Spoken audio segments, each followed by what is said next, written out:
107. Lindo esse salmo. É um pouco extenso, né? Mas nós vamos ler um trecho dele. Não vai ler todo não, porque são 43 versículos.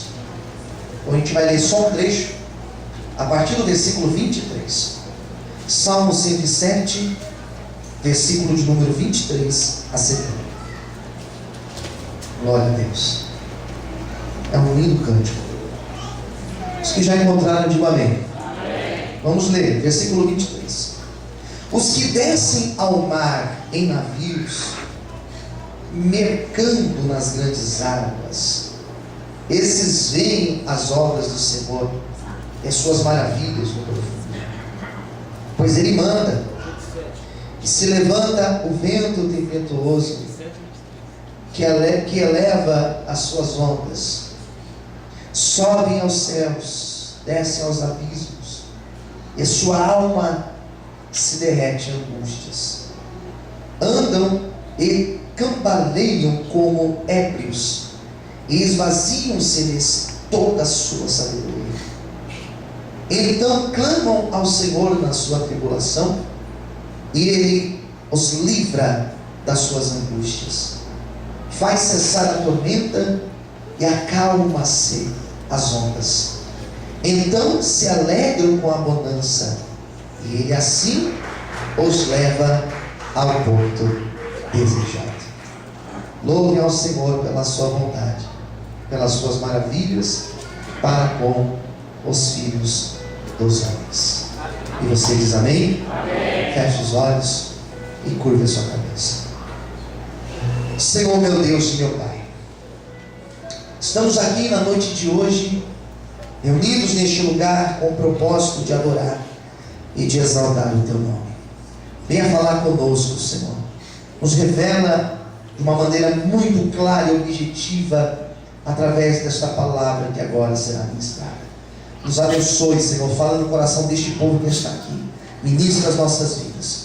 É o que eu te peço, ó Deus, e te agradeço. Em nome de Jesus. Todos digam amém? Você pode aplaudir e glorificar ao Senhor em nome. Bem forte as palmas. Amém? Vamos lá. Salmo 107. Nós temos um cântico de 43 versículos. Nós temos um coro que é repetido em 4 momentos do salmo.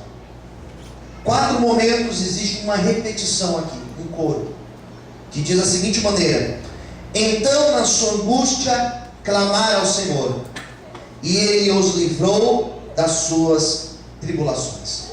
Versículo 6, versículo 13, versículo 19 e versículo 28.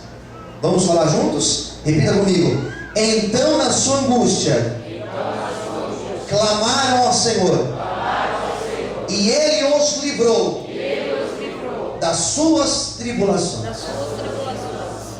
Quantas vezes esta frase ela é repetida no Salmo 107?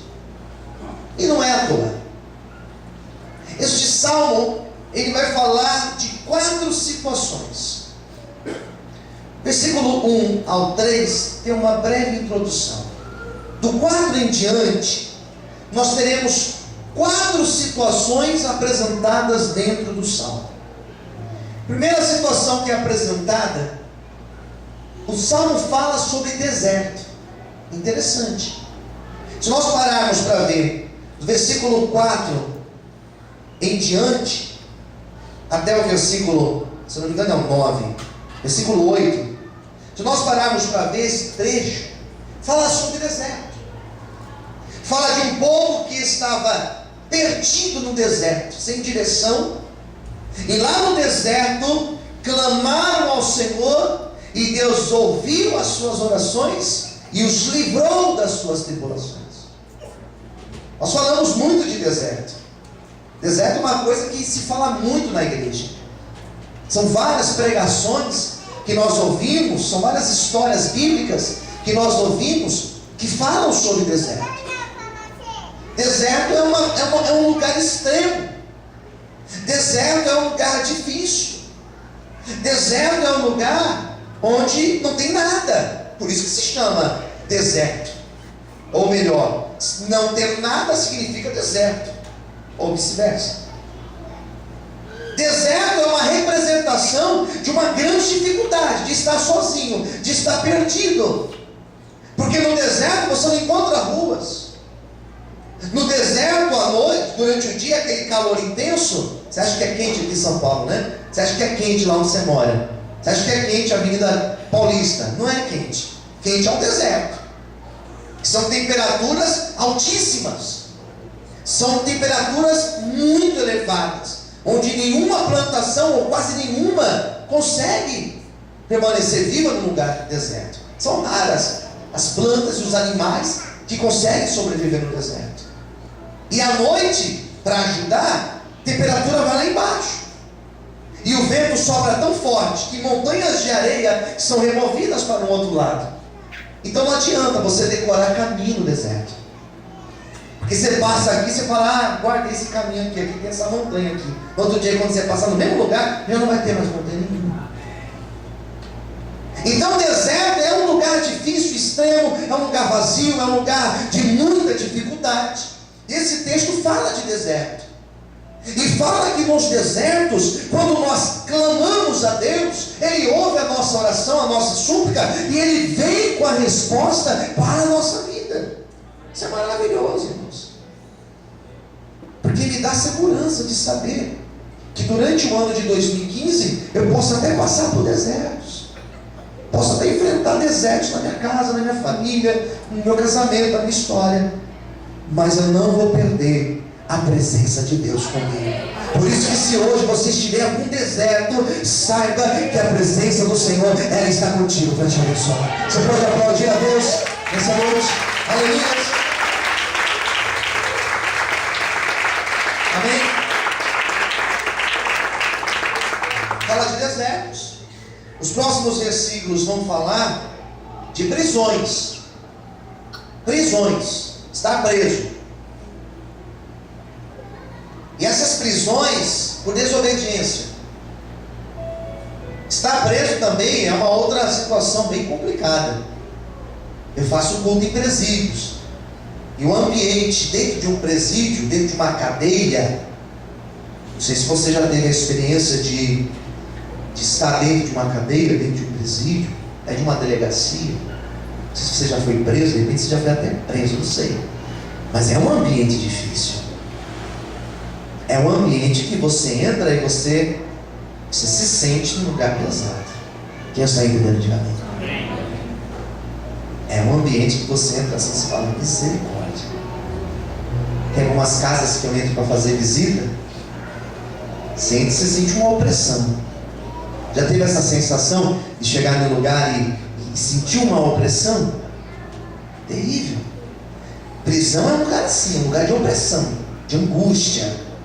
É um lugar de choro, é um lugar de lamento. Dizem que lá o filho chora e a mãe?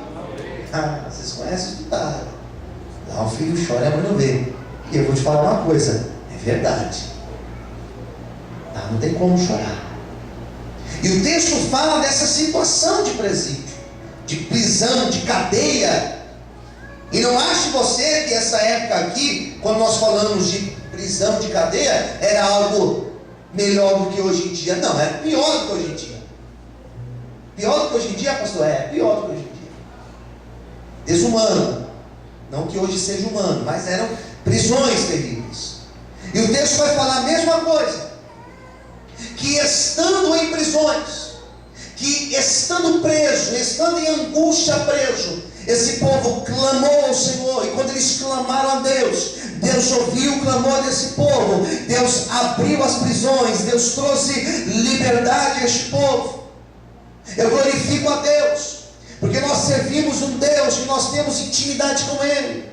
Nós servimos um Deus que nós temos proximidade com Ele. Deus não está distante de nós. Deus, ao contrário, Ele está perto de nós. Mesmo assim, às vezes nós nos sentimos como em prisões. Às vezes nós estamos oprimidos, cercados de grandes dificuldades. Mas nesses momentos, saiba que quando você clamar ao Senhor, Ele é poderoso para abrir as prisões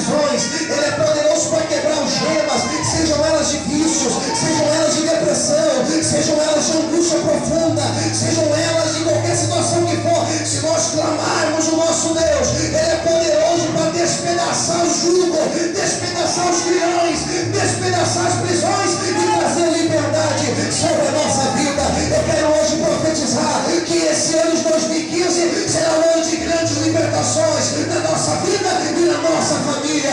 Em nome de Jesus, vem grande isso, glorifique e aplauda ao Senhor nessa noite. Amém?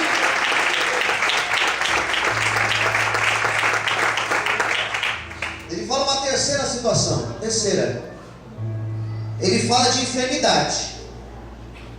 O texto vai falar de enfermidade, de angústia, enfermidades. E Deus, Ele é o médico dos médicos. Fala assim para quem está ao seu lado: nosso Deus. Mas diga: nosso Deus. Ele é o médico dos médicos. Olha aqui. Se eu estou dizendo para vocês essa noite, com base nesse texto, que nosso Deus, Ele é o médico dos médicos, eu quero dizer para você que a doença pode ser física. Deus é poderoso para curar. A doença pode ser física. O nosso Deus, Ele é poderoso para curar. A doença pode ser psicológica. O nosso Deus, Ele é poderoso para libertar essa pessoa, para curar a alma da pessoa. Aquilo que nenhum remédio pode curar, aquilo que não aparece em nenhum raio-x, aquilo que não aparece em nenhuma ultrassonografia. O nosso Deus é poderoso para colocar a mão dele dentro da tua alma, dentro do teu coração, e arrancar a tristeza mais profunda da tua alma. Algumas pessoas vão dizer que a dependência química é uma doença. O Deus que eu sigo, o Deus que eu prego, o Deus que eu conheço, Ele continua libertando pessoas de vícios, Ele continua libertando pessoas da maldição do vício. Eu quero hoje profetizar, independente qual seja a doença, será teu corpo, será tua alma, Deus, Ele vai curar. Esse ano será ano de cura, diz o Senhor para você nessa noite. Ainda existe bálsamo em Gileade. Todos podem glorificar e exaltar o Senhor. Ao som de aqui, eu estou dizendo que o som de cura está aqui. Ele está passando aqui curando, Ele está passando aqui curando, Ele está passando aqui curando o corpo, a alma. Ele cura o teu corpo, Ele cura a tua alma, Ele cura o teu corpo, Ele cura a tua mente, a tristeza de dentro, Ele tira o vacilo aí de dentro. Tem feridas aqui dentro que ninguém conhece, mano, que não existe remédio para curar. Feridas do passado, feridas chamadas decepções, feridas chamadas traições. O meu Deus, Ele continua curando, o meu Deus continua libertando. Não é o tema da minha pregação, mas Deus, quando eu profetizar, Ele vai curar vidas aqui hoje. Se você precisa, recebe a cura em nome de Jesus. Você pode aplaudir ao Senhor? Vai curar teu casamento, vai curar tua família, vai curar os teus filhos. Quarto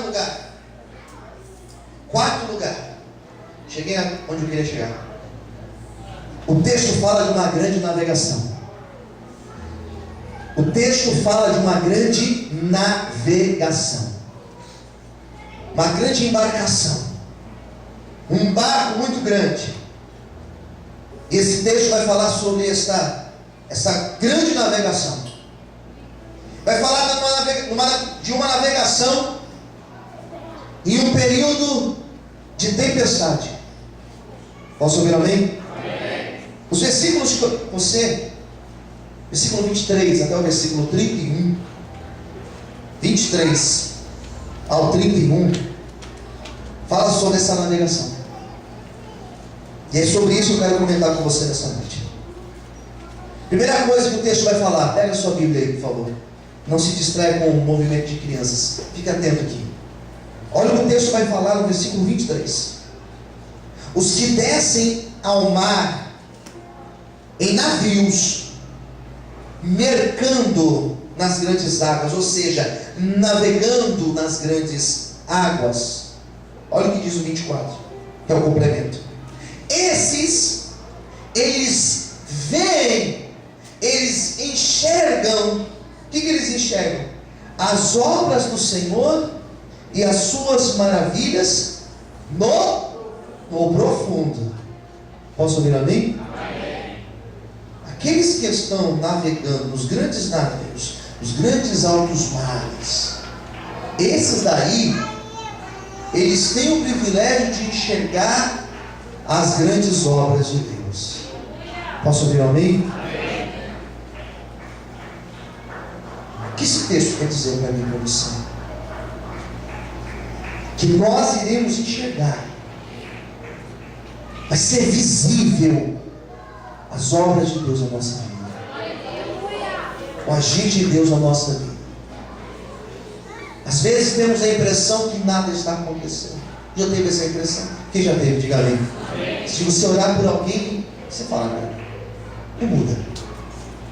De você esperar algo de uma situação e não acontecer como você gostaria que acontecesse. A impressão que a oração não tem efeito nenhum. Vou até ir lá pedir para o pastor orar, de repente a oração do pastor. E já vi gente falar isso para mim, ora aí, você acha que você tem mais intimidade com ele lá? Acho que ele te ouve lá e não me ouve. Não. Esse ano você verá grandes obras de Deus na tua vida. O texto vai dizer sobre essas grandes navegações. Você sabe que as grandes navegações, elas começaram lá pelo século XV, quando lá os portugueses, os espanhóis começaram a atravessar atrás de comércio de outras terras. Toda aquela península ibérica começou a fazer as grandes investidas marítimas.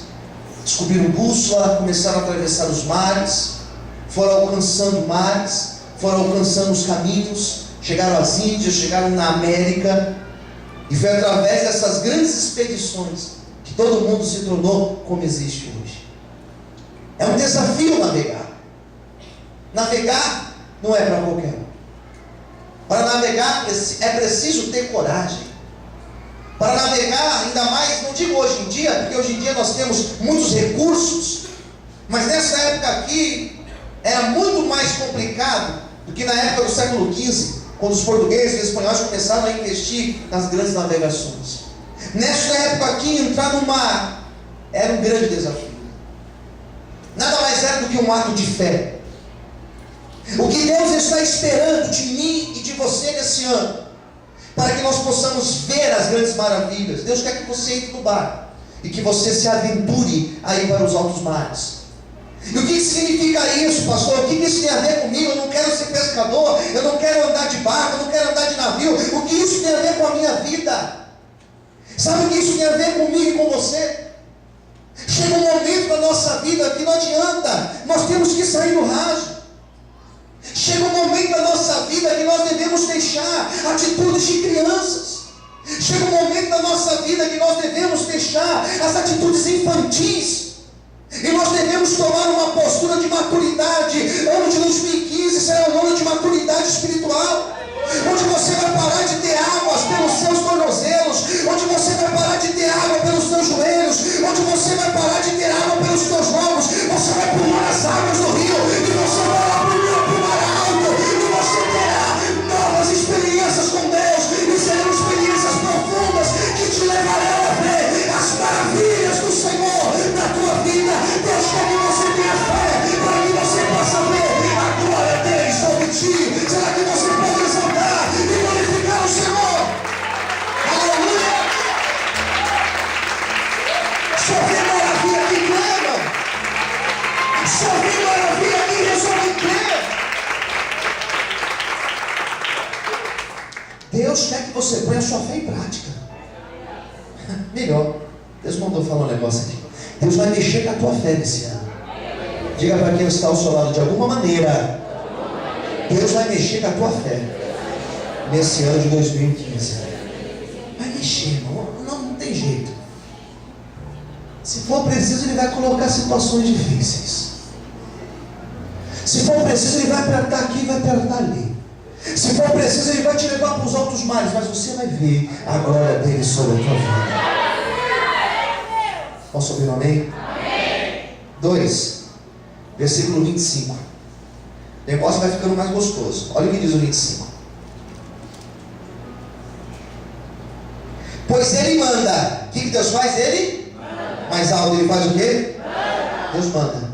Pastor, e se Deus manda? Se ele mandou, ele mandou. Quem manda, quem pode, irmãos. E obedece quem tem? Estou cheio dos ditados hoje, né? Até o final da pregação, solto mais uns dois, prometo. Mas lembrando, eu vou falando. Dinâmico. Pois ele manda, e se levanta o vento. Se levanta o vento tempestuoso, que automaticamente, o que acontece com as ondas? Elas elevam. Posso ouvir amém? Amém. Dá para imaginar? Dá para imaginar você num barco, um barco precário, no alto mar,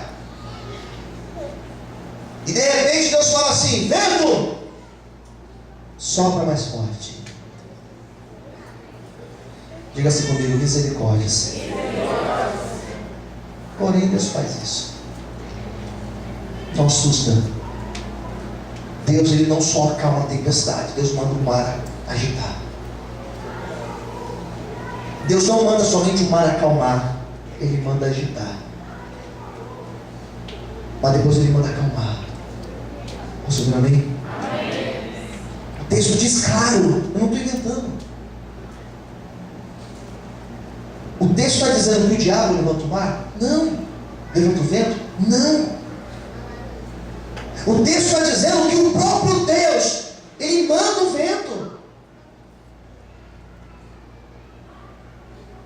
Deus é ele que manda nos ventos. Por isso que quando Jesus, Mateus capítulo de número 8, que por sinal é o texto que a missionária está pregando lá na sede, muito provável que agora, Mateus 8. Lá está dizendo que Jesus acalmou o vento e o mar. Ele falou: vento e o mar acalma-se. E tudo acalmou. É ele que manda. Deixa eu tentar explicar uma coisa para você aqui nessa noite. O problema surge e cessa. O vento surge e cessa na tua vida pela permissão de Deus. O vento só vai levantar se Deus permitir. O vento só vai soprar mais forte se Deus permitir. As ondas só vão elevar se Deus permitir. E tem uma coisa: Deus só manda soprar o vento, Deus só manda as ondas levantarem quando Ele quer fazer uma grande obra na nossa vida. Deus só permite o vento e o mar ficar agitado quando Ele quer manifestar a glória dEle. O Deus Jesus manda dizer para você que no ano de 2015 nós iremos contar uma dúzia de testemunhos aqui dizendo: Deus permitiu, mas Deus fez uma grande obra. Se você crê, levanta a mão e adore e aplauda o Senhor nessa noite.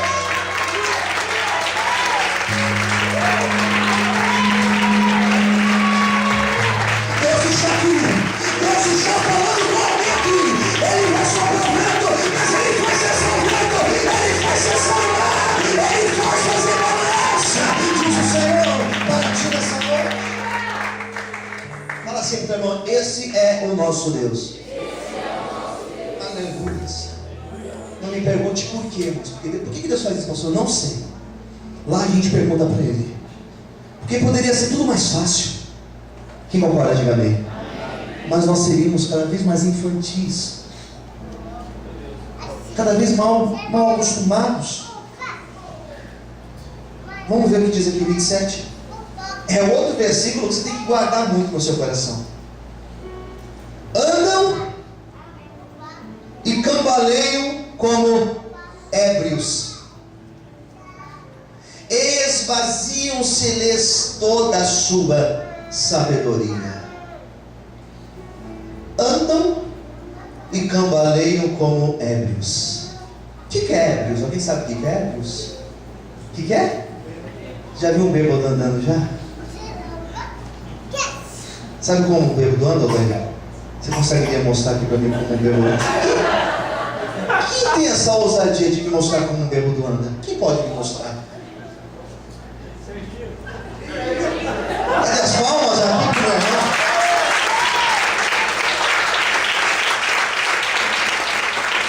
Bruno, como que um bêbado anda, Bruno? Mostra pra gente aí. Você tá bêbado? Não. Tá bom.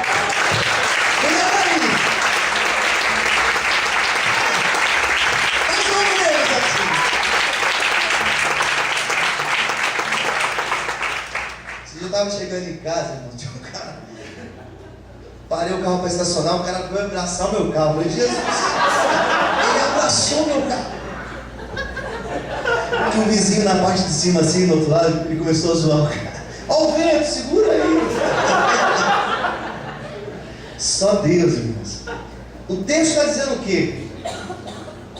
Andam e cambaleiam como ébrios, esvaem ser toda a sabedoria. Sabe de quem está se referindo isso aqui? Eu e você. Porque o bêbado, ele não sabe nem onde está pisando. Ele sai caindo, tropeçando, ele perde. O que acontece com o bêbado quando ele tenta dirigir? Ele bate o carro. Porque ele perde o reflexo. Quem está entendendo? Diga amém. Por isso que existe a lei, chamada lei seca.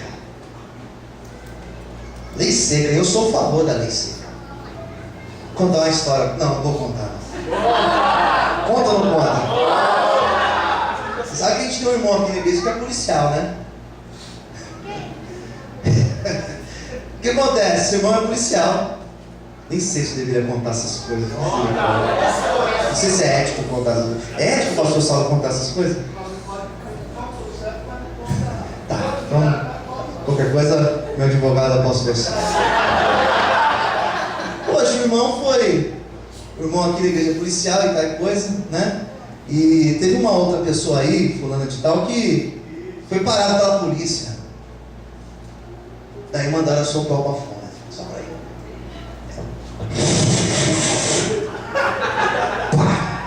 Tomou um monte.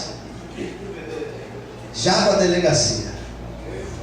E o cara vai chegar lá no irmãozinho lá da nossa igreja aqui, parceiro nosso. Puxa, eu bebi e tal. Puxa, mas isso aí foi um erro meu, me perdoa, desculpa. Pai. Sou até evangélico.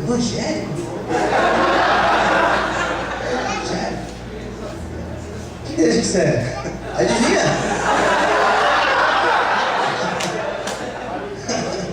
Uma igreja ali na Brasilândia ali. Rua José Benedito Pinto, número 75. Conhece a Vale de Bênção? Irmão, Vale de Bênção. Não é? Pastor Luciano. Pastor Luciano é meu pastor, Eu sou de lá, nunca te vi lá. Ih, rapaz. Deu um rolo, não é? Não posso contar o que aconteceu depois. Mas, poxa, o cara estava doidão, loucão. A pessoa não pode dirigir quando ela está embriagada. Quem entendeu? Diga amém. O texto está dizendo que eles andam como ébrios. E tem mais. Esvazia-se toda a sabedoria. Tem uma outra tradução que diz assim: ele perde o tino. Ele perde o controle da situação. Sabe o que vai acontecer em alguns momentos desse ano? Você vai perder o controle da situação. Posso ouvir amém? E será preciso você perder o controle da situação. Porque Deus só vai agir em algumas situações quando nós chegarmos no limite de falar, não sei o que fazer. Porque enquanto você faz, Ele não faz. Enquanto você tenta do teu jeito, você está como um ébrio tentando. Ele deixa. Mas na hora que você perde a sabedoria, como diz o texto aqui, e você fala assim: Senhor, não sei o que fazer, me ajuda. É nessa hora que acontece o que aconteceu em Mateus capítulo 8. Que os discípulos estavam no barco e tentaram, não conseguiram. E um chegou e falou assim: Mestre, nos ajude, porque nós vamos perecer. Diz a Bíblia que Jesus se levantou, ficou de pé no barco, colocou a mão na cintura e falou assim: muito bem, homens de pequena fé, eu estou aqui porque vocês estão com medo. Vento e mar, acalma-se. E diz a Bíblia que houve grande bonança. Quando você perde o controle, entenda, Ele vai continuar com o controle de todas as coisas. Quantos podem aplaudir e exaltar a Deus, Senhor?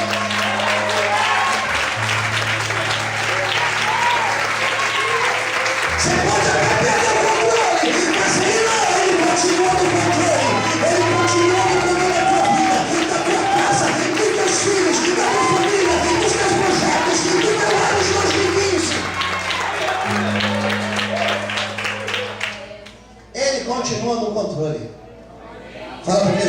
lado, Ele continua no controle.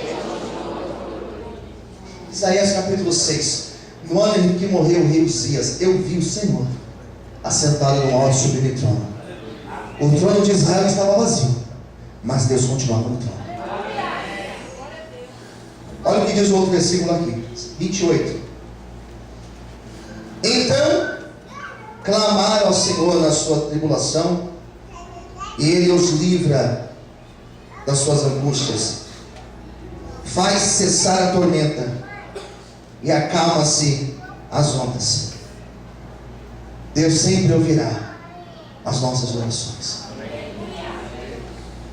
O texto diz claramente que Ele vai ouvir na sua tribulação. É no meio da tribulação. Não é um Deus que vai te privar de passar pela tribulação. Não é um Deus que vai livrar você de passar por dificuldades. Esqueça esse tipo de Deus, irmãos, por favor. Que livra de passar problema. Não é isso. É um Deus que no meio da angústia eu clamo, e Ele me ouve e Ele me responde. Ele me ouve no meio da minha dificuldade, no meio da dureza da vida. Eu clamo e eu tenho experiências profundas com Ele. O que eu quero nessa noite declarar sobre a tua vida, que nos dias difíceis, você esperando também, como eu também, nós teremos experiências profundas de um Deus que ouve o nosso clamor. O Salmo vai dizer que o nosso Deus, Ele está com os ouvidos muito abertos para ouvir o teu e o meu clamor. Nessa noite, não hesite em clamar, pode clamar mesmo, pode orar mesmo, porque Deus é poderoso para ouvir e para trazer respostas sobre a tua vida. Se você crê nisso, bate palma e glorifica o Senhor. Aleluia!